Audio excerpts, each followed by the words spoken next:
था हमारा जो सरकार द्वारा स्वास्थ्य विभाग के अंदर जियो फेंसिंग के अनिवार्य किया गया था कि जियो फेंसिंग के थ्रू आप अटेंडेंस आपकी लगाई जाएंगी और उसी के तहत आपकी सैलरी बनाई जाएगी।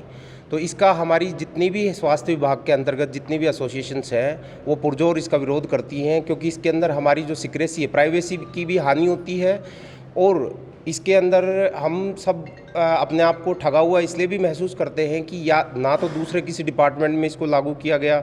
जो लोग ईमानदारी से काम कर रहे हैं इसका मतलब सरकार को हमारे पे विश्वास ही नहीं है। तो हम इसको देखते हुए हमारी आज 10 से 11 बजे तक की पेन डाउन स्ट्राइक थी। सभी जो हमारे कर्मचारी संघ हैं उनके तालमेल के साथ में सभी पदाधिकारी अभी यहाँ भी खड़े हैं। अगर सरकार इस डिसीजन को वापस नहीं लेती है तो 10 तारीख को, आगामी 10 तारीख को स्टेट लेवल पर सभी एसोसिएशंस की एक मीटिंग होनी है। उसमें आगे की जो रूपरेखा है वो तैयार की जाएगी। इसमें आपको प्रॉब्लम क्या है, समस्या क्या है? समस्या इसमें 2 समस्या हैं। सबसे बड़ी समस्या तो ये है कि भाई हमारी जो प्राइवेसी जो भंग होती है, जो बड़ी बड़ी कंपनियां उनका डाटा लीक हो जाता है।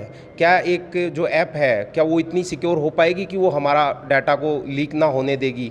तो उससे प्राइवेसी का सबसे बड़ा खतरा है। और दूसरा, जब हम काम कर रहे हैं इसमें मतलब हम चाहते हैं कि हमें लगता है कि सरकार हमारी सीरियस नहीं इस चीज़ को लेके कि जियो फेंसिंग से ही काम होगा क्या, इसमें क्या हम काम नहीं कर रहे हैं इसके अंदर।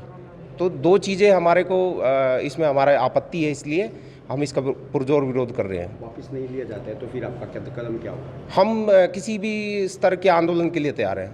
आपके द्वारा जो आज 2 घंटे की स्ट्राइक की गई थी उसके बाद जो काम है दोबारा फिर से नहीं होगा? 1 घंटे की स्ट्राइक की गई थी आज 10 से 11, उसके बाद में सुचारू रूप से कार्य होगा। कौन कौन सा स्टाफ शामिल था इसमें? इसमें जितना भी हमारा मेडिकल और पैरामेडिकल, डेंटल सर्जन,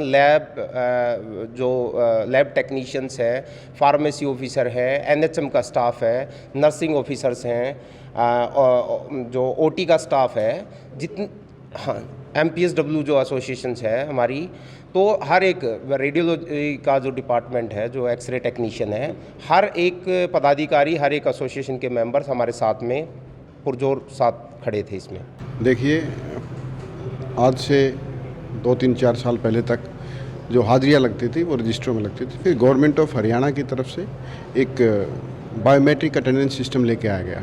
तो बायोमेट्रिक अटेंडेंस सिस्टम भी ऑलमोस्ट 95% 90% तक हेल्थ डिपार्टमेंट ने अडॉप्ट कर रखा है और सब हाजिरी लगा रहे हैं। और उनके नतीजे अटेंडेंस और उसके बाद मोटिवेशन, डेडिकेशन, उसकी वजह से हरियाणा के जो भी हेल्थ इंडेक्स हैं वो हरियाणा के इंडेक्स पूरे स्टेट में, सभी स्टेटों में टॉप 5 में हम लोग लेके आए हुए। सरकार के सहयोग से, कर्मचारियों की मेहनत से ये सब संभव हो पाया। अब सरकार ने एक नया शगुफा छोड़ दिया है कि भाई आप जियो फेंसिंग करिए। जियो फेंसिंग एक ऐप है जो अपने मोबाइल में, खुद के मोबाइल में डाउनलोड करनी है, उसमें बायोमेट्रिक, उसमें अटेंडेंस लगानी है।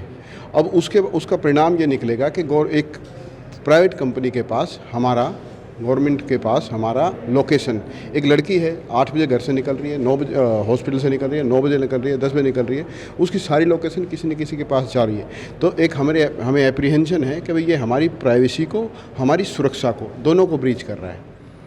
तो और पूरे हेल्थ के अलावा किसी भी डिपार्टमेंट में इसको थोपा नहीं गया है। ये सिर्फ और सिर्फ हेल्थ डिपार्टमेंट को ही टारगेट किया गया। या तो हम काम नहीं कर रहे, अगर हम काम नहीं कर रहे हैं, अटेंडेंस नहीं लगा रहे हैं, तो किस बिना पर हमारा हेल्थ इंडेक्स जो है प्रदेश के बाकी राज्यों के कंपैरिजन में बेहतर बताया गया। हमारी सर्विसेज वाकई बेहतर है। हेल्थ डिपार्टमेंट हरियाणा की सर्विसेज दूसरे स्टेट के कंपैरिजन में, आपके पड़ोस में उत्तर प्रदेश है, वहाँ से कितने मरीज हमारे पानीपत में इलाज कराने आते हैं, करनाल आते हैं, सोनीपत आते हैं, सरकारी में आते हैं। हमारे पास 1000 के आसपास डिलीवरी है सिविल हॉस्पिटल में, उनमें से मोर देन 30% उत्तर प्रदेश के जो वासी हैं उनकी है, क्योंकि बेहतर सर्विसेज है। 20-25 मिनट, आधे घंटे का रास्ता वो ये लोग यहाँ आते हैं, हम सर्विस दे रहे हैं। जब हम इतना काम कर भी रहे हैं फिर हमारे पीछे क्यों पड़े हो भैया? ठीक है ना। तो हेल्थ इंडेक्स जो है, जब हम इंप्रूव कर रहे हैं, अपना काम कर रहे हैं, बायोमेट्रिक अटेंडेंस लग रही है, फिर ये अगर यही इतना ज़रूरी था तो बायोमेट्रिक अटेंडेंस की क्या जरूरत थी? अगर यही अच्छा था तो पहले इसको ले आते हैं और सबको लगाने के लिए बोल देते हैं। आप मेरी बात समझ रहे हो? मेरी रिक्वेस्ट ये है सरकार से कि इस तरह के तुगलकी फरमान को जितना जल्दी हो सके वापस लिया जाए, अन्यथा समाज आगे जो भी सोसाइटी को हमारे काम रोकने से, काम ना करने से, स्ट्राइक से जो भी खमियाजा होगा उसके लिए सरकार जिम्मेदार होगी, हेल्थ डिपार्टमेंट नहीं।